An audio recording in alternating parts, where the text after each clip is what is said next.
Cuando evaluamos las estructuras de datos, vimos que cada estructura tiene funciones y métodos asociados. Y empezamos a notar que son muchos métodos o que pudieran existir muchos métodos y muchas funciones asociadas a cada tipo de dato en particular. Bueno, primera parte. Segunda parte, empezamos a ver las estructuras de datos. Y en las estructuras de datos vimos que también hay funciones y que también hay métodos que están asociados a cada uno de estas estructuras de datos. Y después vimos algunos controles de flujo y en los controles de flujo se integra tanto tipos de datos como estructuras de datos. Entonces, como que se vuelve un poco más complicado. Y eso es algo que pues hay que ser honestos respecto a Python. O sea, Python es fácil de usar, pero para alguien que no está familiarizado parece que es difícil de aprender, ¿no? Hay que entender algo, y yo creo que esto lo hemos descubierto ahorita, que Python no es un lenguaje para análisis de datos, o por lo menos no fue diseñado para ser un lenguaje para análisis de datos. Python es un lenguaje multipropósito y esto lo hace muy poderoso y muy flexible. Tanto puede hacer tareas muy sencillas como también tareas muy complejas. Pero cuando existen demasiadas herramientas disponibles, la pregunta que surge es, bueno, ¿qué es lo que puedo usar? ¿Qué herramienta voy a usar de Python? Si es tan poderoso y flexible, parece que es un mar de información, que hay muchos peces en el mar. Entonces, bueno, ¿cómo yo puedo agregar y agarrar únicamente los que a mí me interesan? Bueno, ahorita vamos a ver y vamos a explorar solamente ciertos elementos del lenguaje de Python. No vamos a meternos mucho más en el ambiente de programación. Hemos visto algunos elementos.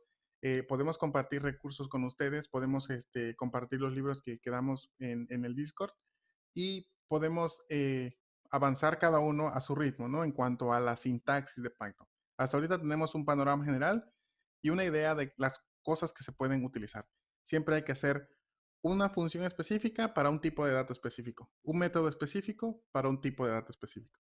Ok, ¿qué vamos a utilizar? Nosotros empezamos a explorar Python utilizando Jupyter. Jupyter es una interfaz de desarrollo que me permite utilizar una terminal interactiva.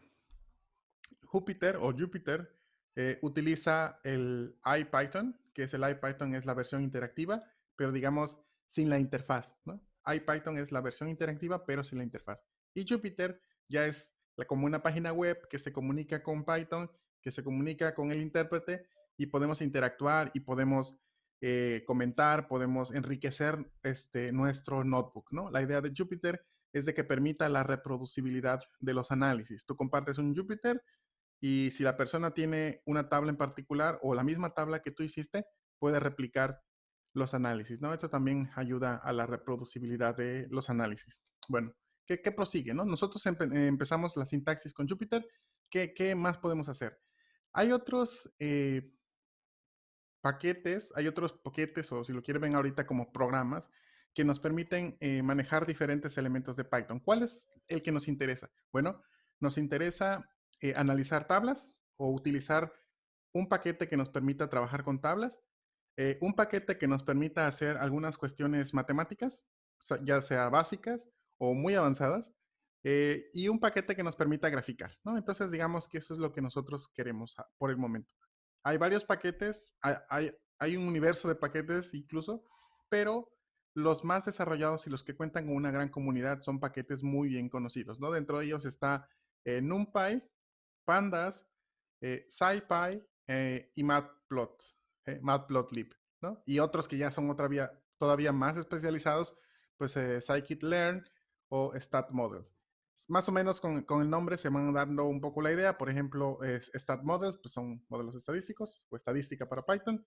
Scikit es para Machine Learning y cosas relacionadas con inteligencia artificial. Matplot es para pues, graficar. Pandas es para manejar tablas, lo que nosotros conocemos como una tabla, pero para el lenguaje propio de Python se le llaman data frames. SciPy también nos permite utilizar matemáticas o cálculos científicos, generalmente algunas pruebas o análisis estadísticos simples, porque también está StatModels para complementar. Y NumPy, que NumPy es una tabla de números. Digamos, si yo quiero manejar tablas numéricas, únicamente puras tablas numéricas, voy a utilizar NumPy. Si NumPy, grábenselo bien, es únicamente para datos numéricos, una tabla numérica. Puede ser de una fila o puede ser de múltiples filas y múltiples columnas, pero solamente numéricos. Y pandas es lo que más se acerca a lo que nosotros conocemos como una tabla clásica, ¿no? Un data frame que lo conoce como pandas. Entonces, nosotros vamos entonces a encaminarnos no en todo el universo, no en todas las aplicaciones, sino únicamente vamos a recorrer este camino, ¿no? De Jupyter vamos a pandas y pandas vamos a pasar a Matplot y a otros paquetes que también nos permiten graficar de una manera más fácil, ¿no? Lo que nosotros queremos ahora es quitar un poco la complejidad que tiene Python, tener en claro la estructura de los datos y los tipos de datos. No podemos olvidar eso porque estamos ante un lenguaje, ¿no? Y este lenguaje no fue hecho para el data science. Bueno, no es propiamente hecho para el data science, pero actualmente es uno de los mejores lenguajes que permite, gracias a su flexibilidad, trabajar con datos complejos y datos muy, muy grandes, ¿vale? Entonces, esta es una nueva era para este lenguaje porque originalmente fue planteado como una alternativa a Bash, posteriormente como una alternativa a MATLAB y actualmente, bueno, la década pasada hasta el año pasado, se consideraba como la alternativa R, ¿no? Ahora Python está evolucionando hacia un propio camino y está abriendo ese paso en el ámbito de ciencias de datos. Nosotros hemos estado desarrollando código en un notebook, ¿no? En una interfaz de desarrollo. Pero si yo copio ese código, lo copio y lo pego en un documento de texto plano y lo guardo como un archivo, ese código que está guardado en un archivo, yo le puedo cambiar la extensión. Normalmente, cuando se habla de archivos tipo Python, la extensión es .py, ¿no? .py. Nosotros importamos, cuando nosotros guardamos un código o un texto que tenga la sintaxis de Python y la guardo con una extensión .py, se cumple eh, la principal característica del lenguaje interpretado, ¿no? Generamos un archivo de texto y este archivo de texto está esperando el intérprete para que pueda generar un resultado. Este archivo de texto o este código fuente o código original o código crudo o como se le quiera llamar, es el archivo de texto plano. Este archivo de texto plano también se le puede denominar módulo o código fuente, ¿no? O source code. Este módulo, que es un simple archivo, a la vez puede formar parte de otros paquetes. Es decir, un paquete es una carpeta que contiene muchos archivos con la misma extensión, .py, ¿no? Que son diferentes programitas. Entonces yo compacto estos programas en una sola carpeta, les doy una estructura en particular y Python puede acceder a cada uno de esos archivos de manera individual o puede acceder a toda la carpeta. Eso me permite reutilizar código, reutilizar programas para que yo los pueda pues cargar más adelante si los quiero reutilizar. Entonces, por ejemplo, el día de ayer hicimos un pequeño programita para obtener los codones. Está el código para obtener los codones. Entonces yo les mencionaba cuál es la mejor manera de poder reciclar ese código, pues haciendo una función. No profundizamos demasiado en la creación de funciones, porque eso va más enfocado a la programación de Python, ¿vale? Pero sepan que cuando uno hace una función es para reutilizar código. Ahora, si esa función yo la guardo en un archivo y ese archivo yo lo guardo en una carpeta, ese archivo ahora es un módulo. Entonces, cuando yo cargue un módulo, en realidad lo que estoy haciendo es reciclando código que alguien más ya hizo y que puede ser útil. Entonces, nosotros podemos reciclar el código o utilizar el código que Python ya tiene precargado o digamos, incluido. Nosotros utilizamos importar, ¿no? Utilizamos esta palabra reservada que es import. Entonces, si yo tuviera el archivo el archivo get-codons.py en mi carpeta actual, yo puedo importar el contenido de ese archivo en mi programa actual con import. Tomando el ejemplo de esa pequeña función que hicimos. Afortunadamente, Python contiene muchos módulos que le llaman built-in o métodos integrados, módulos integrados, ¿no? Nosotros podemos utilizar estos módulos integrados, pero son limitados. Se pueden hacer muchas cosas, pero las cuestiones o los módulos principales son para programación, no para análisis, ¿no? De tablas o de datos. Entonces yo puedo instalar nuevos paquetes, ya sea utilizando el instalador oficial de Python que se llama pip, o utilizando Conda, que en su momento nosotros vimos que era Conda o mini Conda. ¿Cuándo utilizar uno y cuándo utilizar otro? Voy a utilizar pip cuando sea un paquete de Python. Voy a utilizar pip siempre, ¿no?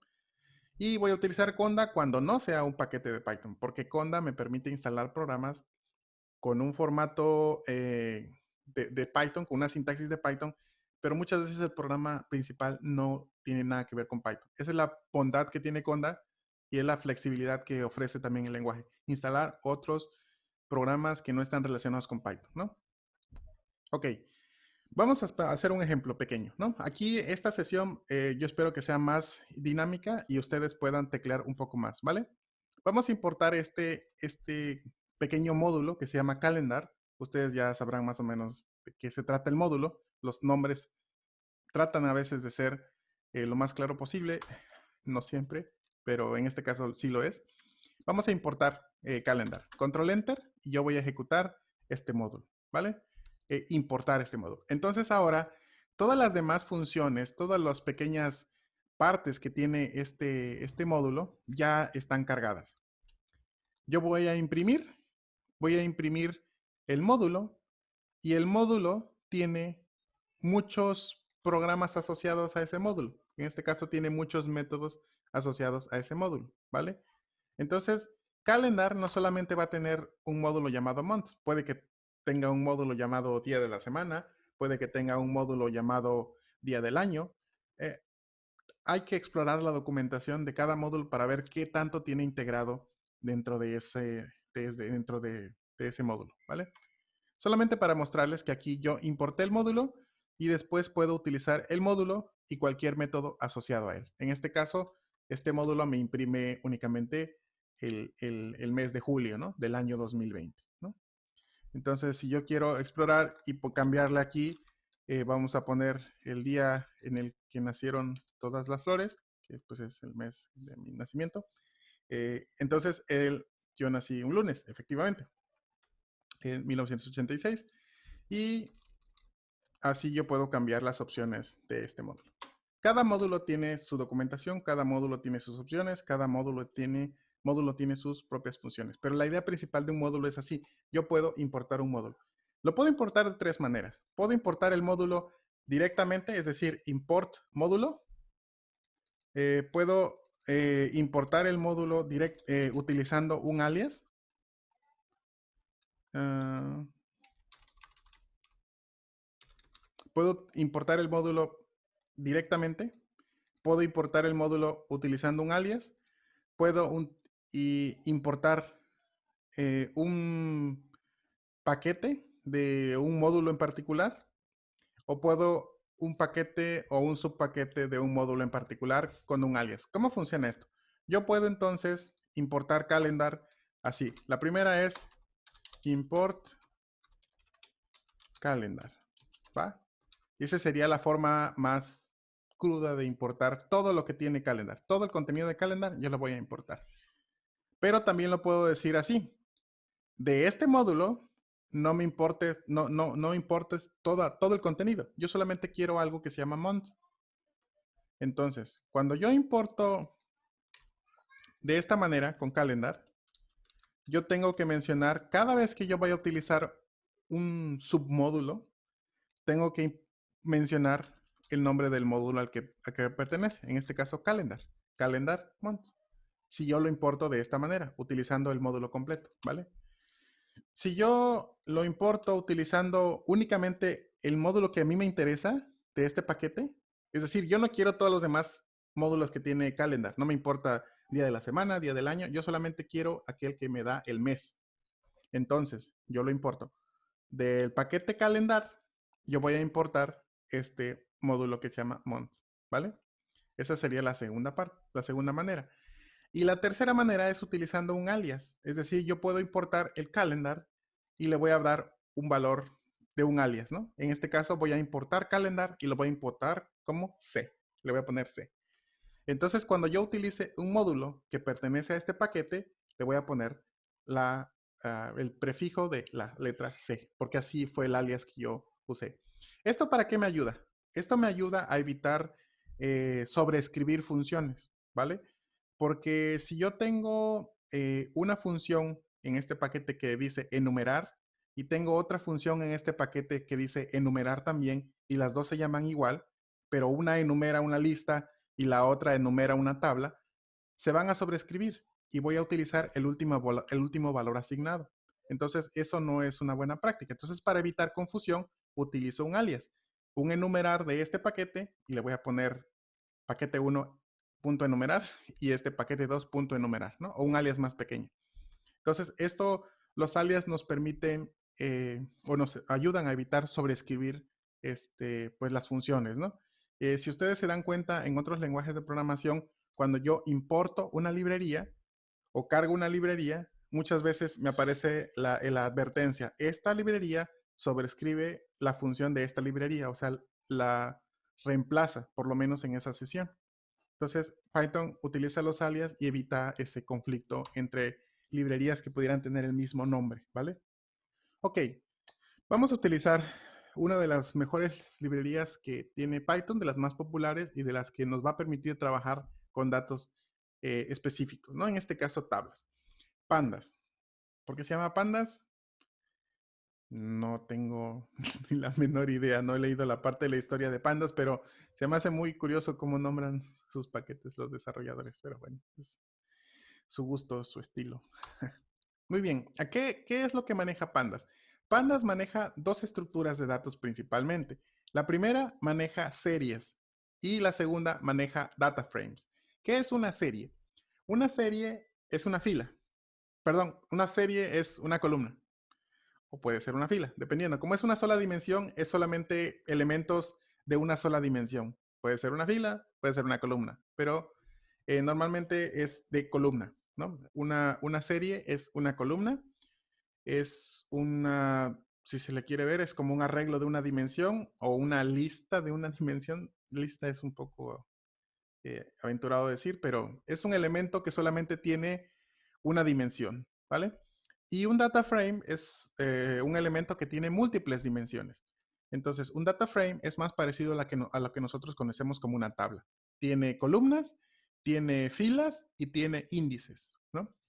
Esto es algo que quizá no cuenta con Excel, no maneja los índices o maneja el índice numérico nada más, ¿no? Aquí el índice puede ser numérico por default o yo puedo asignar un valor a ese índice, ¿no? Y que en lugar de ser numérico, pues sea el que yo le haya asignado. Entonces tengo columnas, tengo filas, tengo nombres de las columnas y tengo índices. Esos son los elementos básicos de, el, de un data frame, ¿no? Entonces, nosotros vamos a empezar a enfocarnos en los data frames. ¿Cómo utilizo pandas?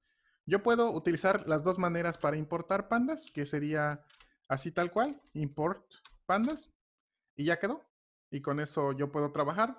Pero cada vez que yo quiera usar algo de pandas, pues tengo que poner pandas, punto, y todo lo demás.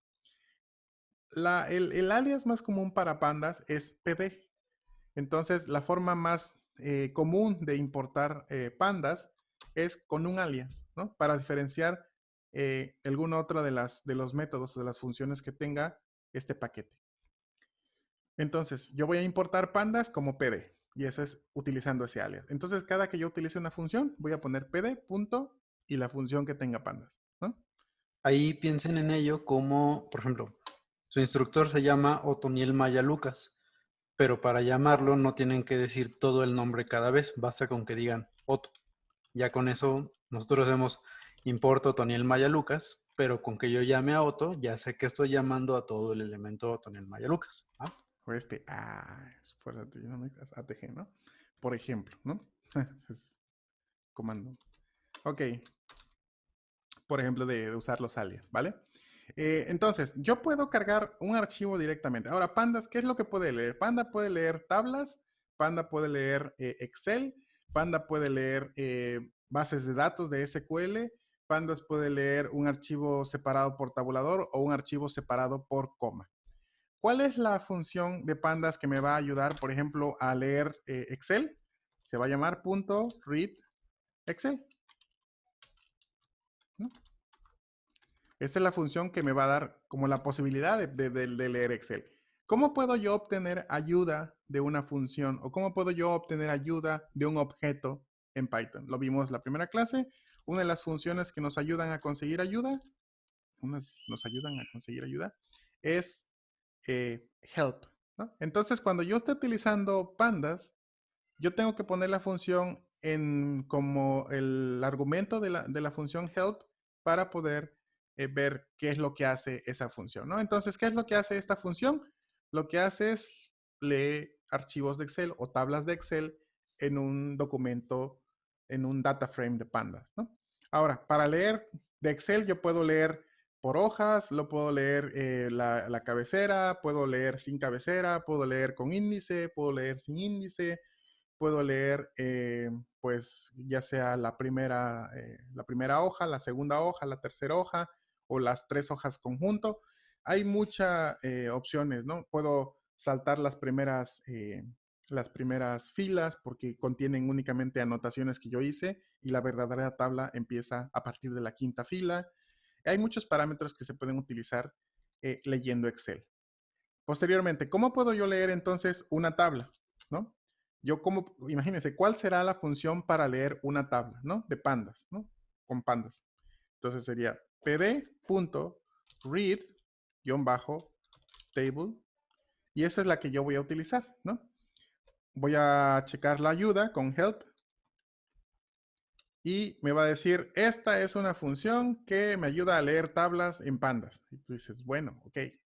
Una tabla normalmente está separada por tabuladores, pero hay veces que la tabla yo le puedo poner cualquier otro separador, si así lo quiero, ¿no? ¿Cuál es la función más popular para leer una tabla a pandas? La que se usa con mayor frecuencia, dependiendo del tipo o el origen de la tabla, es read CSV. Con CSV es un formato de tabla separado por tabulador, ¿no? Perdón, por coma. Es muy popular en los programas de bioinformática, pero también yo puedo utilizar esta función para leer un archivo CSV indicándole un separador, ¿no? Vamos a ver y por favor vean la ayuda. Eh, recuerden el acceso directo A o B para insertar celdas antes o después, ¿vale? No importa dónde la inserten, pero abran una celda en modo de edición y pongan help pd read-csv. Entonces, esta es para obtener ayuda de la lectura de archivos separados por coma, ¿vale? Entonces, si se dan cuenta, una función de pandas, una función de Python que yo importo, siempre va a tener la misma sintaxis, ¿no? Función, opción, argumentos. Siempre va a tener esa opción. Va a tener la sintaxis de función, opción y argumento, ¿no?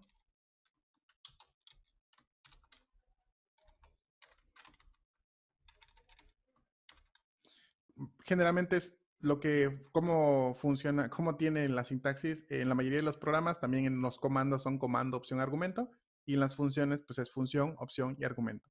Entonces yo estoy leyendo la función, después hay algunos argumentos que son obligatorios y hay otros argumentos que son opcionales, ¿vale? Cuando yo abro la ayuda de la función, me van a aparecer todas las opciones que vienen por default, ¿no? Entonces, cuando yo utilizo read CSV, lo que yo estoy abriendo es un archivo separado por coma. Entonces, cuando yo checo y reviso, el separador efectivamente es una coma. Pero yo puedo cambiar esa opción de su valor default a un valor que yo le esté asignando. ¿Qué tal si yo quiero que mi archivo esté separado por arrobas? Entonces, si así lo cree, pues tengo que poner como separador un arroba. El ejemplo que nosotros vamos a utilizar es una tabla separada por tabulador que saqué de un Excel, copié y lo pegué en un documento de texto simple, ¿no? Entonces vamos a leer un archivo tabular con el CSV, solamente para mostrar la opción del separador. Entonces, hay dos opciones para leer. Yo puedo leer el archivo directamente de mi computadora, especificando la ruta completa, la ruta absoluta del archivo, o puedo utilizar una dirección o una página web para descargarlo directamente de algún servicio como Dropbox o como Amazon S3, ¿no? U otro, o lo tengan almacenado, ¿vale? Entonces, yo puedo leer este archivo con read table, pero también lo puedo leer con read CSV. Read CSV es más flexible porque voy a leer archivos separados por coma y archivos separados por tabuladores. Uh-huh. Ajá. ¿Existe el texto predictivo en Jupyter? Sí, existe muy parecido. No es como tal, es predictivo de los módulos que están cargados. O sea, no te predice algo más allá, ¿no? Como otros editores de texto que son como tal editores de texto e interfaces de desarrollo. Se puede personalizar, claro que sí. Entonces, una de las utilidades que sí tiene Jupyter es el autocompletar con el tabulador. Es muy parecida a la que tiene Unix con la terminal. Entonces, con el tabulador yo puedo completar la función que tiene esto, ¿no? Muy buena observación. Si yo pongo, por ejemplo, pd.read y le doy el tabulador, si se dan cuenta, miren, lo que hice fue poner read y le puse 2 veces el tabulador y me va a aparecer todas las opciones que tiene para leer o que tienen el prefijo de read, ¿no? Estas son funciones de pandas que están incluidas en pandas y que empiezan con read, ¿no? Está para leer archivos CSV, para Excel, para HTML, para archivos JSON, para archivos Pickle, para archivos SQL, para archivos tablas, para archivos, un montón de cosas, ¿no? Un montón de formatos, ¿vale? Todos estos son los que acepta pandas para leer, ¿no? Entonces, ese es el autocompletar que tiene esto. No es una característica de Jupyter, es una característica de las sesiones interactivas de Python, o sea, de IPython. Pero como Jupyter está basado en IPython, entonces permite el autocompletado, ¿vale? Entonces les explico qué es lo que vamos a hacer. Cuando yo tengo este archivo cargado a una variable, puedo utilizar type, ese lo vimos el día de ayer y antier, para ver qué tipo de variable es ahora df. Esto es solamente informativo, no nos provee nada de análisis, nada de descripción, es simplemente para ver qué tipo de dato es esta variable. Habíamos visto, esta variable puede ser un entero, puede ser un string, puede ser una lista, puede ser otro tipo de estructura de datos. En este caso, la estructura de datos que tiene esta variable es un data frame, un Panda Core Frame. O sea, es un formato exclusivo, es una estructura de datos exclusivo de pandas. Ahora, yo puedo nombrar la tabla como a mí se me plazca. O sea, normalmente hay que ponerle un nombre, pues, informativo al data frame, pero normalmente lo que más se hace es ponerle df porque o sea, ya ese es mi data frame. O sea, ese es como el nombre más corto que yo le puedo poner para referirme a un data frame, ¿vale? Ok, vamos a empezar con esto. Yo creo que la mayoría ahí va con la parte ¿cómo se llama? Ajá. Ya mayoría tiene el dato, los datos cargados. A ver, de los 16, ¿cuántos somos? ¿Quién todavía no ha podido cargar estos datos? Que haga una manita, los que no han podido cargar los datos. ¿Todavía no? Aquí. Víctor, ajá. Ok. Víctor Flores, ¿puedes ayudar? En el Discord para referirse cualquier problema que tengan con esta parte. ¿Vale? Ok. Está. Muy bien.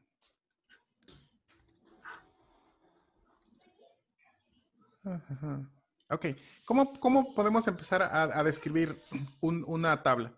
¿No? Lo primero que tengo yo que describir en una tabla, pues es ver cuántas columnas tiene, cuántas filas tiene, qué tipo de variables tiene, que si hay errores, que si hay algo que yo pueda limpiar, que si faltan datos, y empezar a describir ese tipo de cosas, ¿no? Entonces, la primera aproximación que vamos a utilizar es la función de head.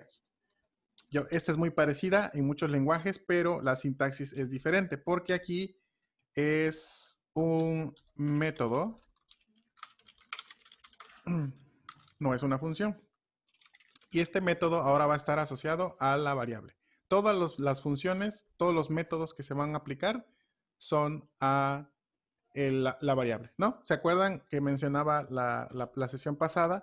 ¿Cómo puedo yo distinguir si es una función? Bueno, la mayoría de las funciones están así. Y la mayoría, ay, perdón, me dio error porque no es un texto. La mayoría de las funciones están así. Y la mayoría de los métodos están así, ¿no? Esa es como una manera de diferenciar entre una función y un método, ¿no? Como bien, la función es el objeto va adentro y el método, el objeto va por fuera, al lado. ¿Cómo y por qué? Bueno, eso depende de cómo se programó el paquete, ¿vale? Entonces, a ver. La mayoría va siguiendo, ¿vale? Entonces, para que pongan mucha atención en esta parte. De todas maneras, al tener al final los Jupyter, ustedes van a poder replicar exactamente lo que se hizo, ¿no? Entonces, ok, vamos, como comentario. Entonces, primera función útil que vamos a ver, ¿no? Head, para ver un vistazo general lo que contiene este data frame. La otra parte que podemos utilizar es tail para, pues ahora ver las últimas líneas. Head lo que nos va a mostrar son las primeras 5 líneas y tail lo que nos va a mostrar son las últimas 5 líneas. ¿Por qué 5? Así lo decidieron los programadores. En el caso de R, head creo que son 6. ¿Por qué 6? Bueno, de hecho sí sé por qué son 6, pero no hay una razón objetiva para definir esto, ¿no? En Linux son 10. Head funciona de la misma manera y son 10, ¿vale? Entonces, con head yo obtengo las primeras 5 filas. Con tail yo obtengo las últimas 5 filas. Si se dan cuenta, en números negros se nos muestra el índice y después todos los elementos que contienen la tabla, ¿no? Es una tabla, pues, ni muy grande ni muy pequeña, suficientemente grande. Tengo algunas columnas que contienen algunos caracteres como paréntesis, quizá tengan espacios, hay mayúsculas, minúsculas, hay algunas diferentes tipos de tabla. Ok, bueno, quiero ver las dimensiones. Entonces vamos head, vamos tail y ahora vamos con shape. Por alguna curiosa razón, shape no es un método. Es un atributo, es otra característica. ¿Por qué lleva eso? Bueno, la única diferencia es que el atributo no lleva paréntesis, simple va tal cual después del objeto. No hay una razón para decir, mira, te vas a aprender eso, no. Esto hay que aprendérselo de memoria. Unos llevan paréntesis y otros no. ¿Cómo diferenciarlo? Bueno, si le pongo paréntesis me va a dar un error. Me va a decir que este objeto no es llamable, ¿no? No tiene que ver con cómo funciona el programa por dentro, ¿no? En cuestiones de programación. No es llamable. Entonces, shape. Lo que me va a decir shape es que en esta tabla yo tengo 500,000 filas y tengo 14 columnas. Es una tabla pequeña, ¿no? 500,000 filas que fácilmente se puede hacer. No, de hecho no. En Excel no. Ok, entonces, tail, head, tail, shape. Entonces ya voy viendo más o menos de qué tamaño es esta cosa, ¿no? ¿Qué es lo que puedo hacer ahora? Seguir describiendo. ¿Qué es lo siguiente que yo voy a describir? Vamos a ver los tipos de datos que tienen cada una de las columnas. Yo tengo 14 columnas y vamos a ver qué tipos de datos tienen esas columnas, ¿vale? ¿Qué más puedo hacer? Ya voy sabiendo qué es esto. Ahora, ¿qué resultado me da data types? Si se dan cuenta, la columna me genera un tipo de dato por cada columna. En el caso de la primera columna es un número entero, o sea, perdón, es un número entero, es un integer. El nombre del gen es un objeto, o sea, es un string, es un texto. Cuando se refiere a un texto o string, Pandas le llama objeto. Cuando es un int, es un número entero. Y cuando es un float, es un floating o es un número decimal, ¿no? Ese tipo son tipos de datos que ya vimos previamente. Entonces, ya pueden tener una idea a qué se está refiriendo Pandas con esto, ¿vale? Vamos a ver ahora otro, otro módulo que nos, perdón, un método que tiene Pandas, que es describe. Y lo que hace describe es darnos un panorama general de cada una de las columnas, únicamente las columnas que son numéricas. Cuando yo aplico describe a un data frame, el data frame solamente va a aplicar, describe solamente va a aplicar a las columnas que son float o son integer, nada más. Vale, entonces resulta que si se dan cuenta qué tan rápido se hizo de las 500,000 filas, esto fue la conclusión que sacó Pandas, ¿no? Rápido. Ahora, ¿qué pasa si yo quiero, mover la tabla, ¿no? Que las columnas ahora serán filas y que las filas sean las columnas. Vamos a transponer. Pandas tiene un shortcut muy amigable para transponer, que es la T. Y con la T yo puedo transponer la tabla, ¿no? Entonces, yo lo puedo hacer, miren, pongo describe, que sería así, las columnas son las columnas como están previamente descritas, o yo puedo transponer la tabla con la T, ¿vale? Yo puedo utilizar muchos módulos y otro submódulo y así sucesivamente, siempre y cuando sean compatibles en su entrada y salida, ¿no?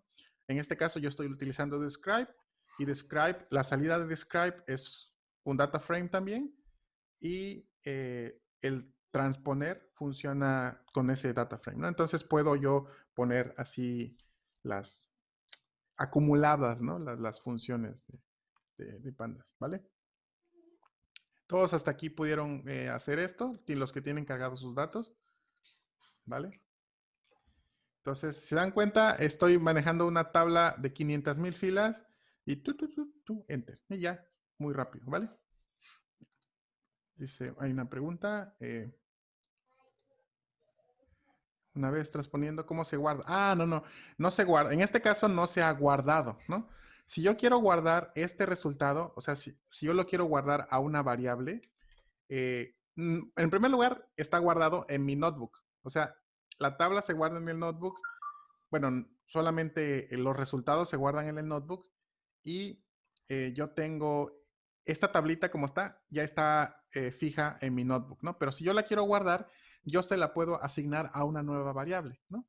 En este caso, yo la puedo poner aquí description y se la asigno a una variable. Y después esta variable está solamente asignada a description, ¿no? Y ya puedo proseguir, ¿no? Si yo quiero asignarla a otra variable. Y hay una función en Pandas también para guardar esa variable, el valor de esa variable lo quieres como exportar hacia otra tabla nueva, ¿no? Que la función se llama tu CSV, que precisamente es lo que hace, guardar a una tabla, ¿no? Entonces, esta la íbamos a ver más adelante, pero funciona así, que es, la voy a guardar a tu CSV y le voy a poner aquí el nombre del archivo, que sería pues, description.tsv. Ah, caray, tengo invasores. Sí, ya me cayeron. ¿Va? Tengo que especificar cuál es el separador. En este caso, el separador. Y le tengo que poner si quiero utilizar el índice o prefiero omitir el índice, ¿no? Entonces, en el índice, recuérdense que en este caso, el índice aquí es gene ID, gene length y sample occurrence. En este caso, yo sí quiero el índice, ¿no? Porque si el índice estuviera en una columna, nombrado en una columna con el titular en negro, ese índice no lo incluyo. Pero en este caso, como el índice está fuera de las columnas nombradas, sí tengo que especificar el índice, ¿no? Entonces yo con esto, yo voy a guardar ese archivo que se va a llamar description. Y espero yo que esté aquí. No sé dónde se va a guardar porque como no tengo espacio debería aparecer en mi notebook. Ah, mira, efectivamente, aquí está. Es el archivo que acabo de guardar, description, ¿no? Entonces, cuando yo lo abra, miren, ahí no se ve tan bien por el formato, pero ese archivo se va a guardar. Obviamente pongo la descripción completa de la ruta, ¿no? Pero sí se puede guardar. O sea, a lo que me refiero, sí se puede guardar cada paso. Pero es una lata andar juntando un montón de archivos. Yo prefiero tener todo en el notebook y después volver a revisar qué es lo que a mí me interesa, ¿vale? Para evitar llenarme de miles de archivos con una información que Que es no es- muy, que sí no es tan útil, ¿no? Es descriptiva nada más. De la misma manera con otras figuras. Entonces, quedamos con describe, ¿no? Yo puedo considerar primero varias funciones apiladas y con base en eso ir viendo cuál me conviene usar primero. El orden sí importa. Por ejemplo, si yo pongo dfhead.describe, lo que me va a hacer es únicamente de los primeros 6. Entonces, describe solamente va a aplicar en los primeros 6, no en los 500,000. Pero aquí yo le puedo poner el número, entonces házmelo de los primeros 100. Y de la misma manera, describe va a aplicar únicamente a los 100, pero se dan cuenta, son acumulables, ¿no? Y me lo va a poner ahora en otro formato. Entonces, esta transposición de la tabla de descripción es únicamente de 100. Entonces, cuando estos, digamos, son acumulables entre sí, ¿no? Pero, ¿qué pasa si yo quiero hacer esto? Fíjense, si lo están copiando y pueden llegar a escribirlo, no lo hagan así. Porque si ustedes lo hacen así, lo que va a hacer es el data frame, las 500,000 las va a girar, las va a transponer y ya transpuestas, ahora va a describirlos. Entonces, es un gran movimiento de memoria el cambiar el índice. Eso sí, porque el índice es un valor que está guardado en memoria. Eso es lo que lo identifica en la memoria. Entonces, cambiar el índice sí es un movimiento que requiere bastante RAM, bastante uso de memoria. Entonces, no es recomendable esta sintaxis porque esta está forzando a usar mucha memoria, ¿no? Entonces, ustedes van a escuchar su maquinita cuando empiecen a hacer esos tipos de análisis, pero el orden sí importa. El orden en el que aplica las funciones importa, ¿vale? Entonces, no es el mejor de los casos para utilizar describe, ¿vale? Entonces, todos han podido replicar alguno de los pasos que se han estado viendo acá. O sea, si me regreso un poco, todos cargaron el data frame, ¿no? Espero que todos hayan cargado el data frame. Hacer head, hacer tail, hacer shape, hacer los data types, hacer describe y hacer pues el transponer, ¿no? Y ahorita que vimos la parte de guardar una variable.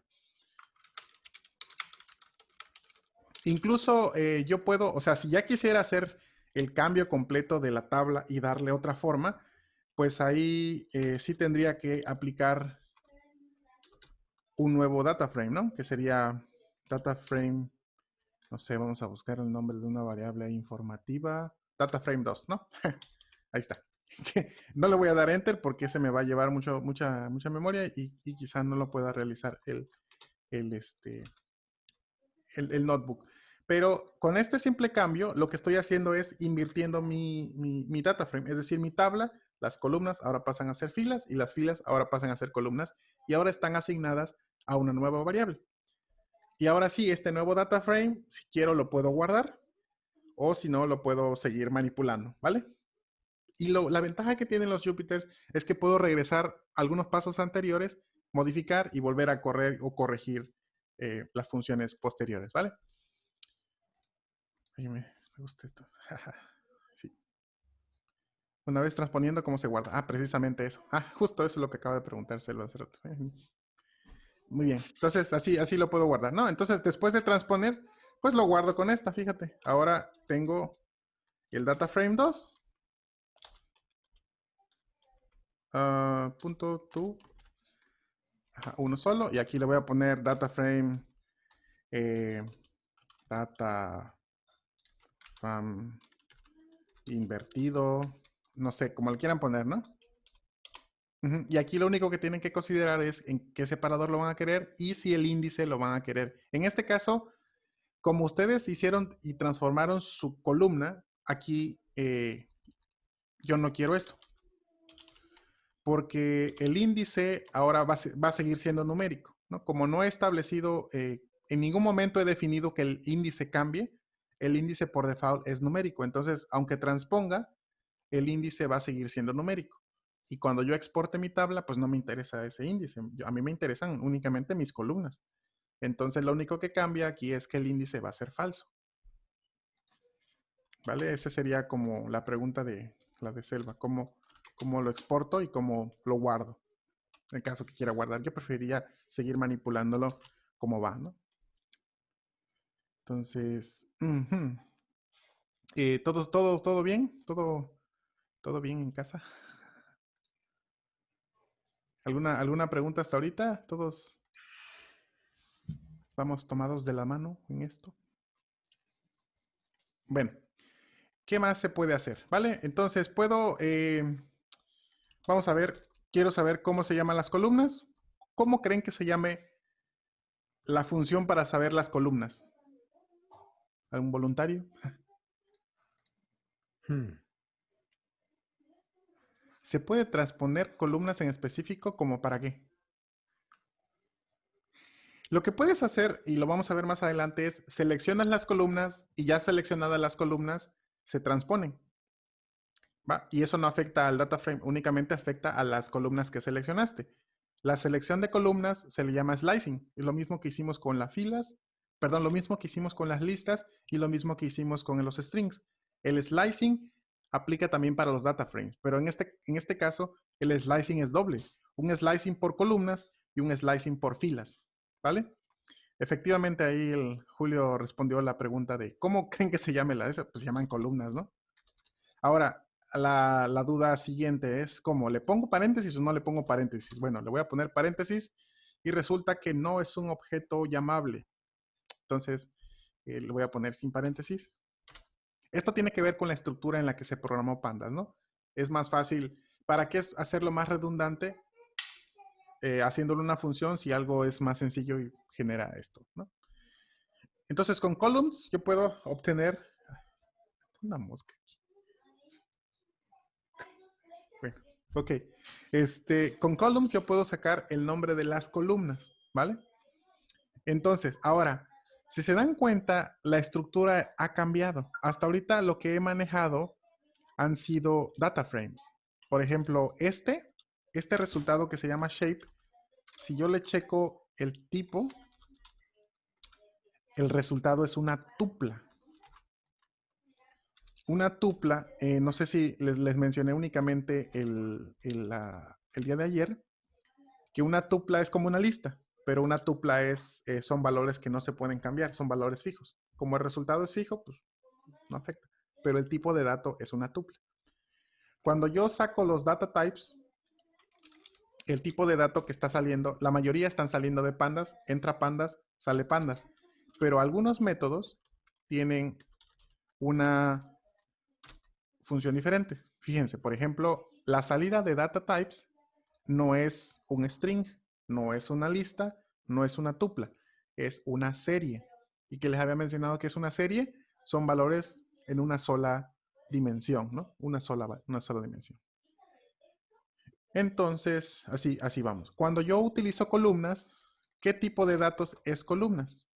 Yo esperaría que fuera o una lista o un arreglo.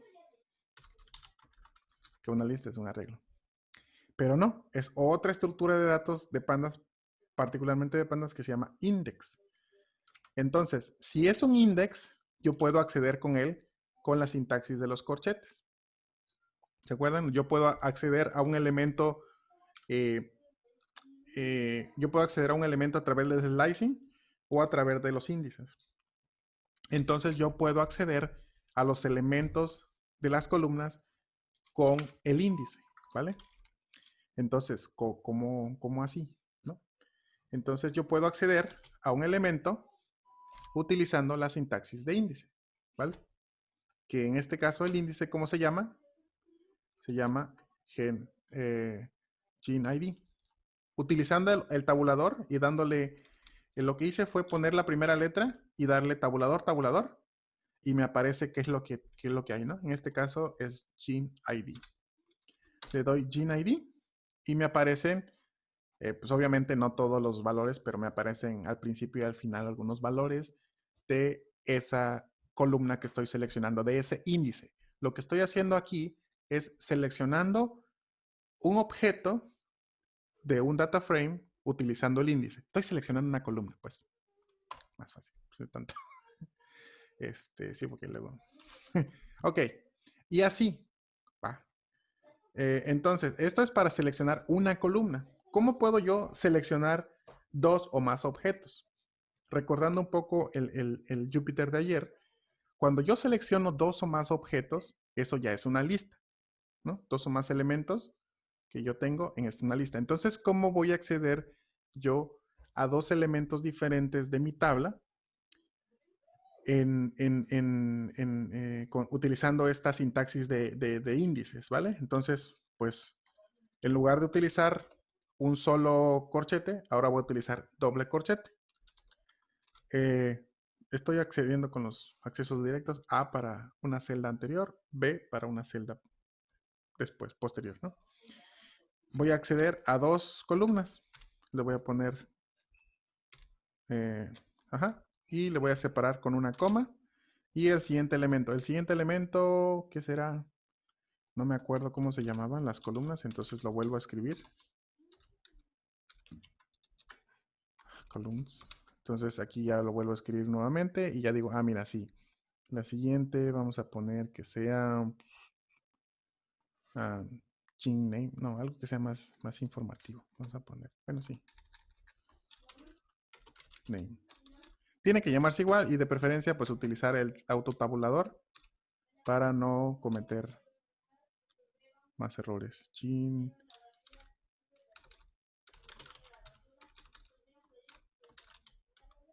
Name. ¿Vale? Entonces ahora tengo dos columnas, ¿no? Y ahora sí lo que preguntabas hace rato, ¿quién preguntó? Karina. Karina, sí. Aquí sí los puedo transponer, ¿no? ¿Va? Entonces, aquí cambio únicamente las columnas que a mí me interesan. Uy. Una mosca. Ok. Entonces, así puedo seleccionar dos o más columnas. De hecho, yo puedo seleccionar todas, ¿no? Incluso le puedo dar un orden diferente. Pero normalmente cuando yo selecciono más de dos o tres columnas, es mejor utilizar el slicing con los números para que empiece a cortar hacia arriba o hacia abajo, ¿no?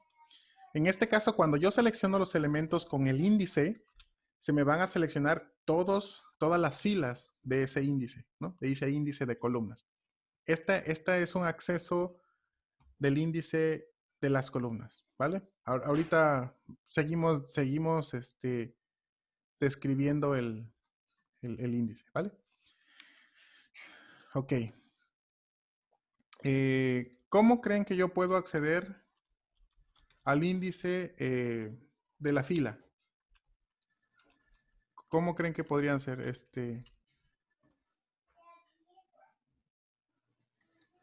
Que ahí con el índice de la fila se complica un poquillo más, pero no tanto.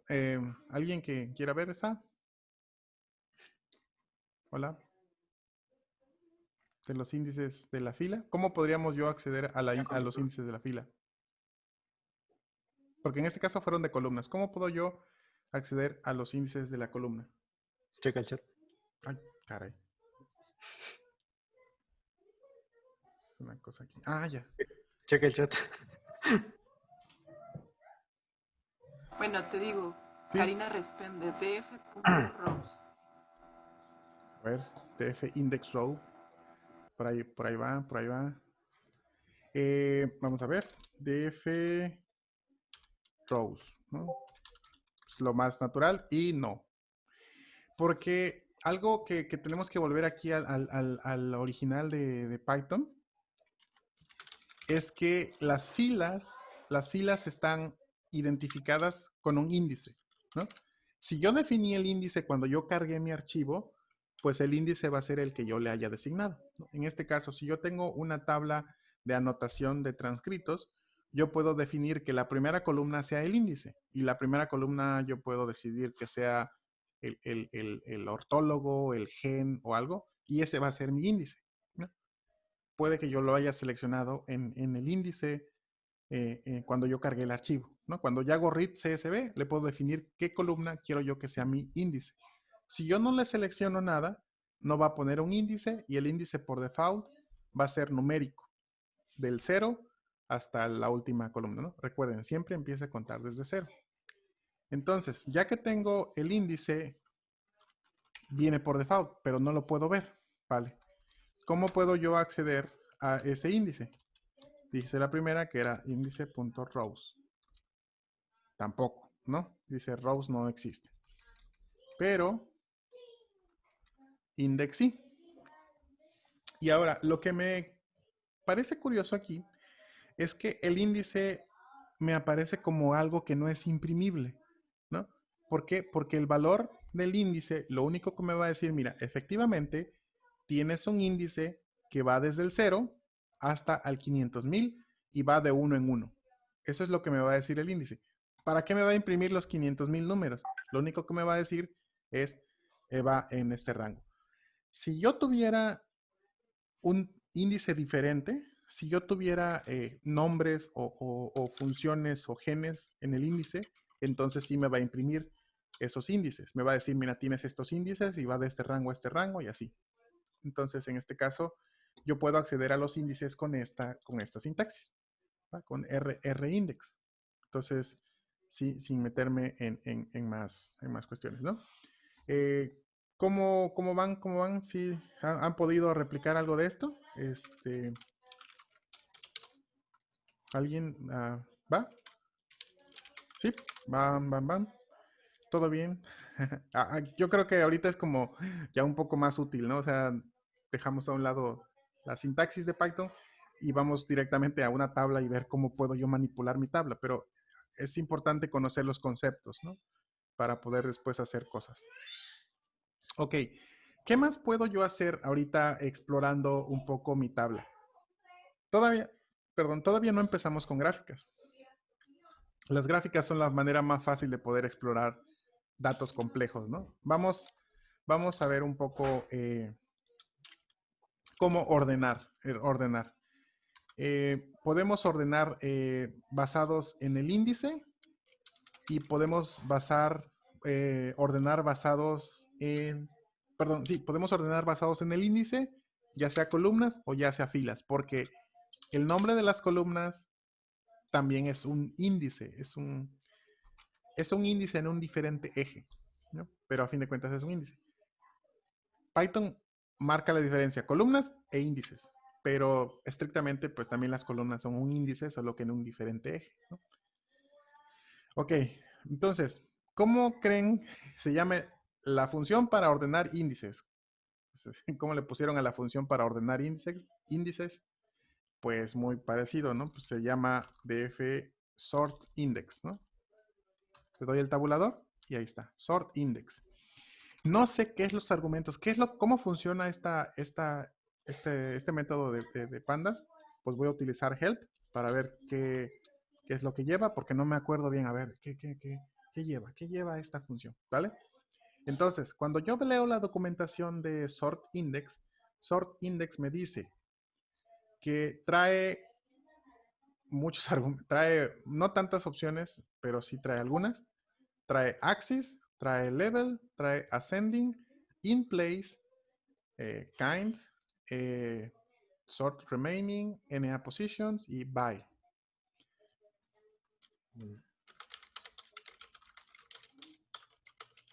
¿Qué hice para hacer llamar? Sí, lo vamos a ver. Si da tiempo, no, hoy no creo que dé tiempo, lo vamos a ver mañana. Python tiene para el slicing de columnas, utiliza dos palabras, dos métodos que son lock y ilock. Son para utilizar los índices, basándonos en esa sintaxis numérica, ¿no? Entonces, sí, cuando tú lo utilizas así, únicamente el slicing es para columnas, digo, es para filas. Y cuando tú quieres hacerlo en columnas, necesitas ya hacerlo con ilock. Ujú. Es como para hacer la diferencia, para que no te confundas en el slice, ¿no? Es ya un poquito más completo. Lo vamos a ver más adelante, ¿vale? Entonces, sort index lo que hace es ordenar el índice. Pero vamos a ver, ¿qué índice? El nivel. Axis me va a indicar si voy a utilizar columnas o índices. Es decir, tú vas a ordenar respecto a qué. ¿Respecto a columnas o respecto a índices? Entonces dime, el eje 0 o el eje 1. ¿Ascendente o descendente? ¿No? ¿Quieres que se guarde el orden o quieres que no se guarde? Eso quiere decir in place. In place quiere decir que el cambio que yo haga en el orden se va a guardar, se va a autoguardar en el data frame. Y si yo no lo quiero in place, que por default está que sea falso, si yo no quiero que ese orden se mantenga, simplemente estoy explorando, pues yo lo dejo tal cual, in place false. Y el último que es que también es muy importante es by, es decir, yo voy a ordenar qué, o sea, respecto a qué. O sea, sí, vas a ordenar columnas, ¿qué columna? Yo voy a ordenar a índice, ¿qué índice? Digamos, ¿el índice de quién? Puede ser que yo lo vaya a ordenar respecto a genes, entonces yo voy a ordenar respecto a genes, al índice del genes o a la columna de genes. Vamos a ver cómo funciona, que si está muy abstracto, lo vemos y va a ser bastante fácil, ¿no?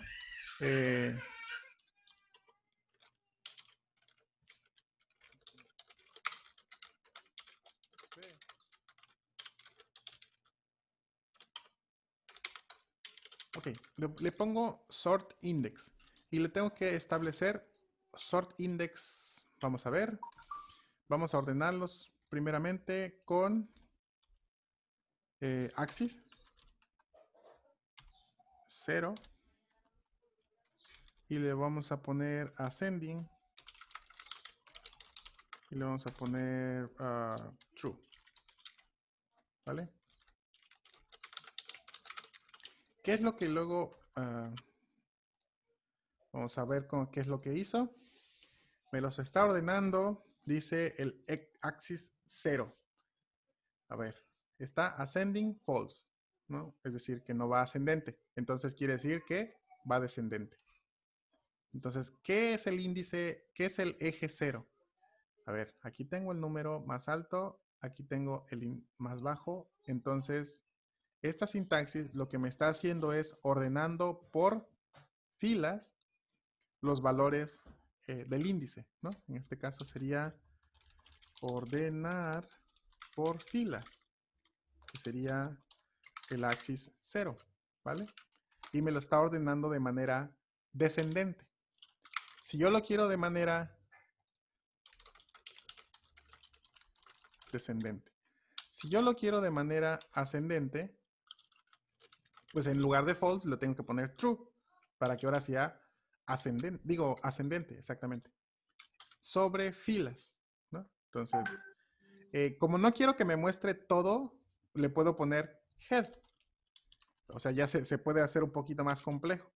Pero vamos a dejarlo así por el momento, ¿vale?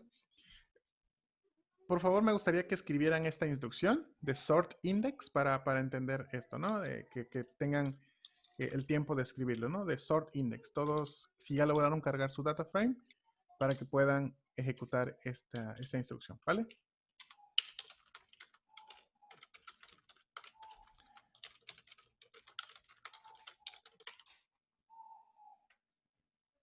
Entonces, sí, aquí.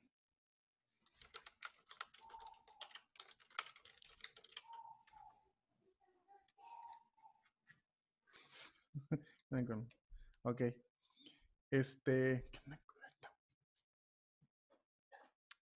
Muy bien. Entonces, todos pudieron copiar esta instrucción. Ascending true. Ahora le voy a poner, vamos a ponerle false.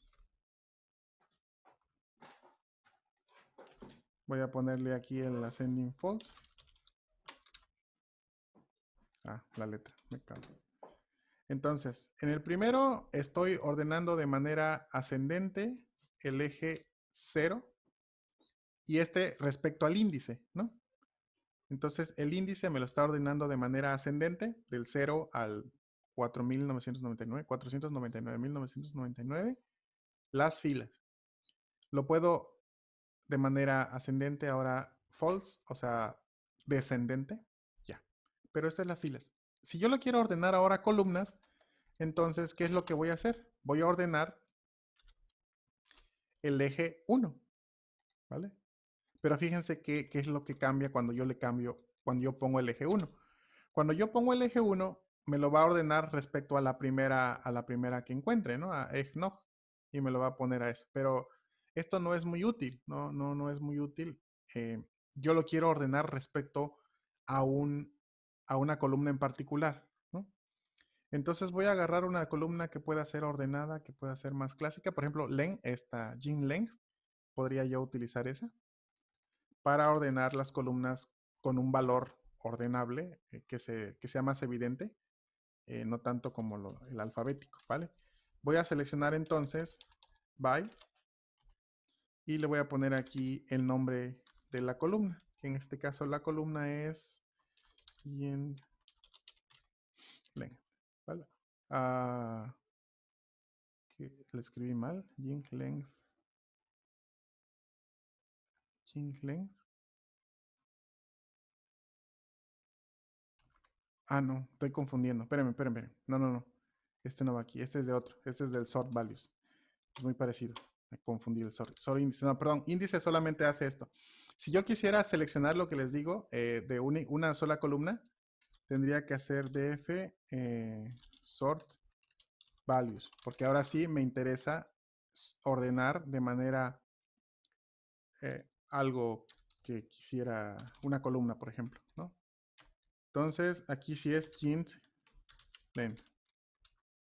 Y con esto me está ordenando el data frame basado en la columna, ¿vale? Entonces, si yo noto aquí, el data frame está siendo ordenado respecto a la longitud del gen. Y también puedo ver las opciones que tiene. Yo no me sé de memoria las opciones, entonces voy a checar la ayuda. Voy a checar la ayuda que tiene. Y también tiene las opciones. Puedes hacerlo por eje, puedes hacerlo de manera ascendente, descendente, y puedes hacerlo que tome in place, ¿no? En este caso, si se dan cuenta, sort values, el primer argumento es by, o sea, no te va a funcionar si no le seleccionas una columna, porque la función se llama ordenar valores. Pues, ¿qué valores? Pues tienes que ser obligatorio uno. Y en el caso de ordenar índice, la ayuda de ordenar índice, el by no es por default, el by es opcional, ¿no? Entonces, ¿cuántas funciones vamos viendo ahorita? Para recapitular un poquito. Hemos visto las funciones que son head, bueno, vamos a poner lo que es df-head, los voy a poner como comandos, como opciones. Pusimos df-tail, pusimos df, ¿qué otro pusimos? Caray. Caray. Así es uno. Pusimos df de types. Pusimos df shape. Pusimos df.t, transpose. ¿Qué otro? Describe. df describe. Este llevaba paréntesis. Sí, lleva paréntesis. Ok, función. ¿Qué otro? df index, df columns, df sort index, df sort values. Ajá. Y ahí va, ¿no? Entonces, ¿cuántos? Caray, ya van varios, ¿no? Esto solamente es de algunos que vamos para explorar esto, ¿no? Ahora, pandas es un solo paquete. O sea, esto es algo que hay que aclarar y poner sobre la mesa, ¿no? Es un solo paquete. No son múltiples paquetes que andan volando por ahí.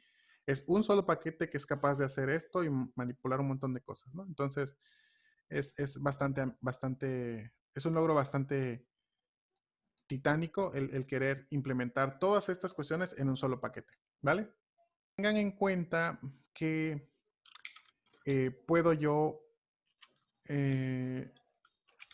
seleccionar y aplicar funciones de manera como anidada, ¿no? Entonces, yo puedo seleccionar una columna. Siempre se me olvidan las columnas.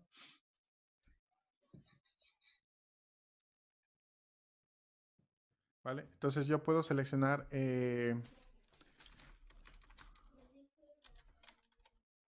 una columna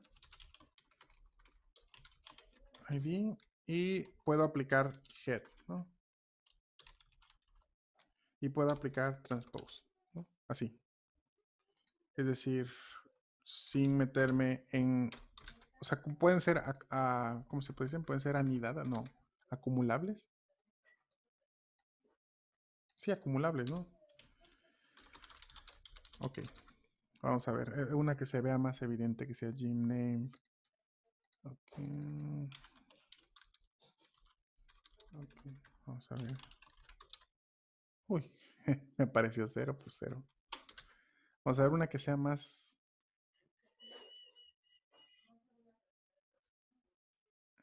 ¿Por qué no pruebas un poco lo que mencionaba hace rato Karina, de cómo sacar con un slice solo 2 o 3 columnas, otro slice para solo 2 o 3 filas, y de eso que te haga un describe?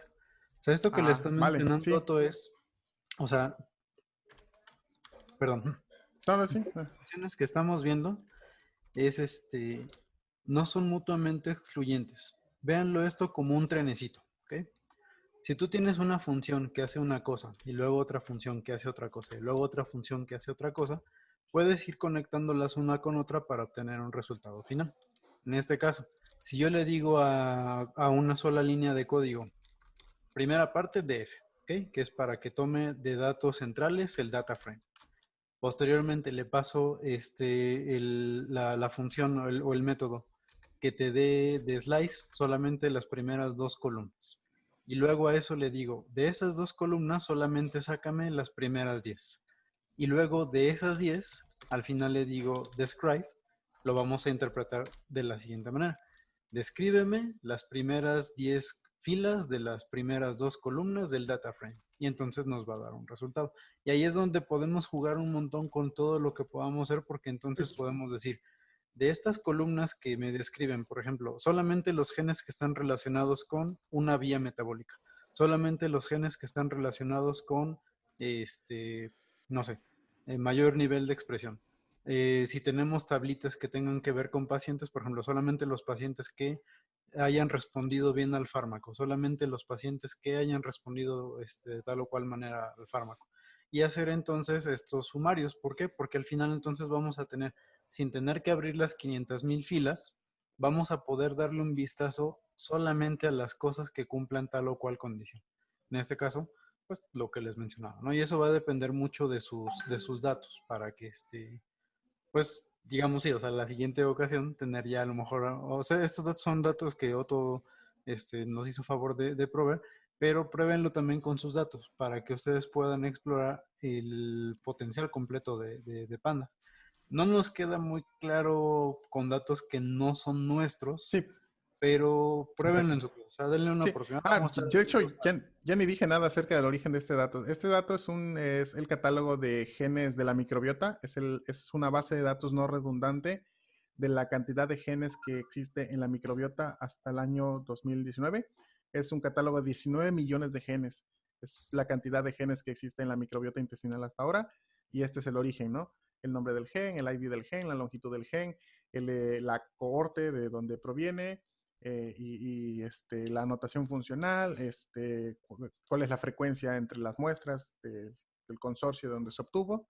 Esa es la historia de este dataset, ¿no? Por cierto, pues tiene que ver mucho con lo que yo trabajo, pero es una tabla muy bonita porque tiene datos que son desconocidos, generalmente géneros o especies que no son asignadas, tiene comillas, tiene guión bajo, tiene mayúsculas, minúsculas, tiene algunos datos numéricos y me pareció más interesante para explorarlo, ¿no? También y ver, pues, un poquillo más de cosas, ¿no?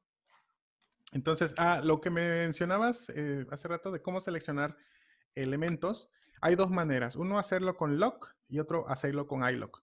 Porque fíjense, si yo intento seccionar utilizando slices, si yo hago, como bien mencionaste, con un solo slice, yo estoy seleccionando índices, pero yo quiero seleccionar columnas, ¿no? Entonces yo diría, bueno, si estoy seleccionando columnas, pues lo más interesante es, en otros lenguajes, yo pondría la región que yo quiero pues recortar. Si 0 a 10 es de filas, pues yo pondría otro par que sería columnas, ¿no? Eso sería como la manera que yo pensaría en otro lenguaje. Tú dices, vale, ¿no? Pero la manera en que funciona Pandas no lo maneja de esa manera. Pandas me permite hacer slices de dos maneras, utilizando índices o utilizando pues los números, ¿no? O sea, el índice normalmente es un número cuando no se asignó al principio. Pero les mencionaba que los índices también pueden ser nombres, pueden ser genes, pueden ser cosas que yo asigné. Entonces yo puedo seleccionar utilizando el nombre del ID, o sea, el nombre del ID, o utilizando números. A mí me gusta mucho el índice, la selección por índice, porque no, no necesito saber el nombre del índice, vaya. O sea, si el índice 1 es Hugo, el segundo es Paco y Luis, entonces yo tendría que seleccionar con esos índices de las filas y no me lo sé. Entonces, para mí la forma más fácil de hacerlo es utilizando un slice con índices que se llama iLock. iLock lo que me permite es seleccionar, ahora sí, bajo este razonamiento, el slice de las filas y el slice de las columnas. Yo puedo hacer un slice de columnas, así, seleccionar únicamente los que me interesan, ¿no? O aquí le pongo más datos y ya. Columnas y filas. Puedo yo seleccionar igual de unas cuantas específicas. Ahí. A algo más particular, ¿no? O únicamente con las coordenadas, ¿no? Entonces, el slicing es más fácil utilizar iLock en la mayoría de los casos utilizando los valores de índices, los números. Pero si yo quiero el nombre del índice, entonces no utilizo iLock, utilizo lock. Muy parecido. Mañana vamos a ver un ejemplo con lock para que nosotros definamos y le demos forma a nuestra tabla. ¿Qué es más informativo para nosotros en nuestra tabla? Por supuesto que no es un Gen ID, un Gene ID, porque este Gene ID es interno. Para mí me interesa mejor la anotación. El Gene Name. Voy a poner entonces que el Gene Name sea mi índice. Una característica de que debe tener los índices es de que no debe estar repetido. Entonces, eso hay que tener en consideración, ¿no? Que el índice no sea repetido. Como esta es una base de datos no redundante, los genes pues no están repetidos, es pues, no redundante. Entonces, con esto vamos a hacer más práctica del slicing. Ahorita fue únicamente la descripción del data frame. Únicamente estoy explorando la forma, cuánto tiene, la media, mediana, moda. Bueno, creo que la moda no viene. No, la moda no viene, ¿o sí? Ya ni me fijé en el describe, que es lo que proveía. El describe, no, vienen los rangos, valores mínimos, máximos y todo eso. Con esto, por ejemplo, si fuera una distribución de, no sé, una cuantificación de transcritos, yo aquí podría ver cuál es el valor mínimo de esta columna y tú dices, bueno, hay muy poquitos transcritos, pero hay unos que son así los miles de millones, ¿no? El valor máximo es muy alto y el valor mínimo es muy bajo, o sea, 1 o 2 transcritos. normalmente, pues ya después tienen que filtrarlos y cosas así. Pero, o sea, practiquen con una tabla que ustedes tengan, cárguenlos y si pueden también revisar cómo podría yo cargar un documento Excel, ¿no? ¿Cuáles son los pasos? Es un poquito, unos pasitos más, unas opciones más, sobre todo cuando quieres seleccionar una hoja de tu documento de Excel, pero pues Excel del 2010 para adelante, el Excel, el XSLX, la nueva versión que es un documento de XML. Esos. Los anteriores no son parciales, no son de, no son XML, son binarios, ¿no? Entonces, con las versiones más recientes, que ahorita yo creo que todos tienen, pueden hacer eso. Entonces, ok.